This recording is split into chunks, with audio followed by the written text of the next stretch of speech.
The Central Bank of Ecuador is the Central Bank of Ecuador.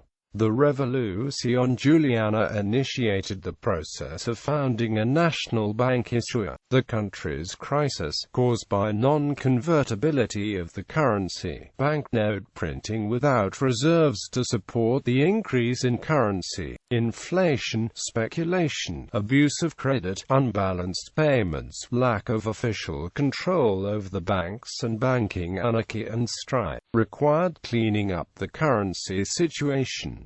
Current governor is Diego Martinez. Foundation. The Central Bank of Ecuador is the organization created to meet these goals, within a patchwork of reforms of the Ecuadorian economy advocated by the military and civilians who supported Julian ideas. However, as the exchange rate and monetary regime are extremely sensitive in a small open economy like Ecuador's, the proposal had to evolve and overcome the inertia of social sectors uninterested in progress of that nature. An intermediate step was the creation of the Central Fund of Issue and Redemption on June 26, 1926, which oversees debt repayment and temporarily authorizes the circulation of banknotes. On October 18, 1926, President Isidro Ayora declared that banks authorized to issue banknotes must hand over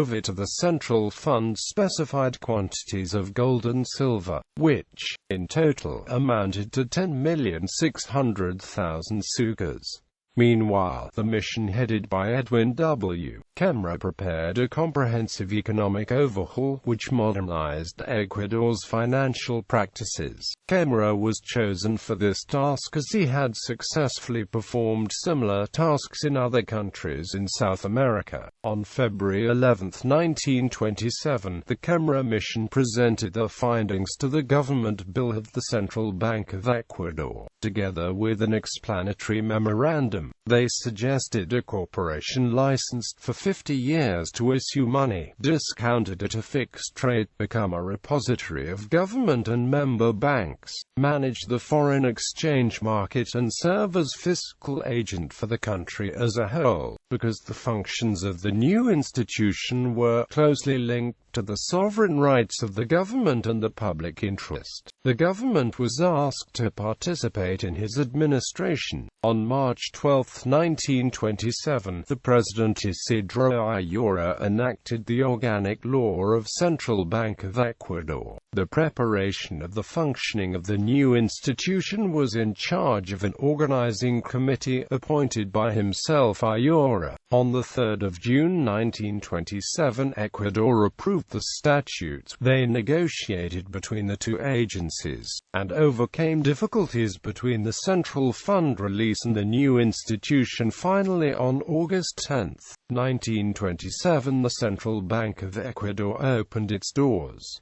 On 25 August 1927, main branch opened in Guayaquil. Evolution. The new institution's first task was to stabilize and unify the currency. To achieve this, the Issue Institute won the gold standard exchange. A monetary system set the price of the sucre in terms of gold. The basic objective was to keep the price of the sucre fixed at 0.300933 grams of fine gold, or 1/5 of the fine gold content of the US dollar at the time. This convertibility forced an economic crisis when the United States entered its Great Depression, which led to enact a new moratorium on payments on February 8, 1932. Since then, the traditional policy of deficit spending and credit, which funded the Ecuadorian economy between 1915 and 1925, regained its validity. Reforms. Price instability driven by government spending spending and expansionary monetary policy forced the country to resort to another consultant, Manuel Gómez Morín, to reform the Central Bank Act and related monetary policy. Gómez Morín advised monetary authorities to channel credit to sectors of the economy deemed critical in the development process. Along with Victor Emilio Estrada, prominent Guayaquil banker, advised the Banco Central del Ecuador access to determine the types of loans offered by private banks to the productive sector and changing the discount rate. The difficulties in implementing the recommendations of Gómez Morín were immense. However, since then the relations between the government and banks were deeply modified. After World War II ended, a new surge in inflation, together with an imbalance of payments, rendered it necessary, once again, to bring in foreign experts. In 1948, the manager of the ISSUE Institute, Guillermo Pérez Chiriboga, and Robert Triffin, from the Federal Reserve System of the United States, were called in to assist.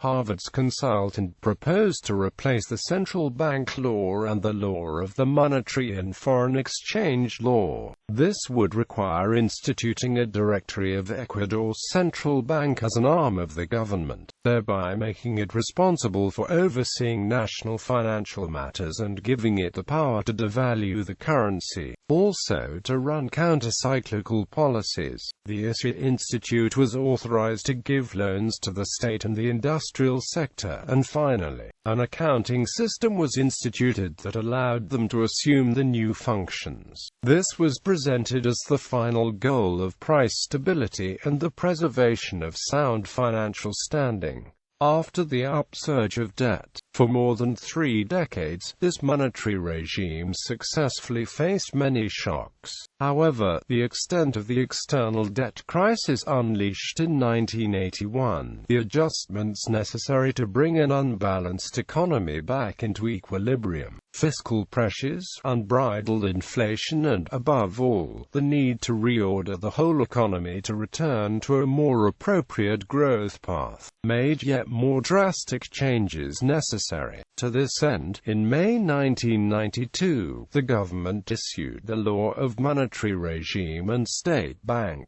whereby the Central Bank of Ecuador was able to intervene in the financial system through open market operations. With this powerful instrument of policy, it has been possible to control inflation, unprecedented in the monetary history of Ecuador. Additionally, the need for new commitments for public sector austerity forced to violate the power to grant credit to the Treasury. Finally, in order to protect the interests of customers of the banking system, the Central Bank of Ecuador was authorized to operate as a lender of last resort, within strict financial parameters. It is clear now that the primary commitment of an institution of ISSUE is to ensure price stability and external viability.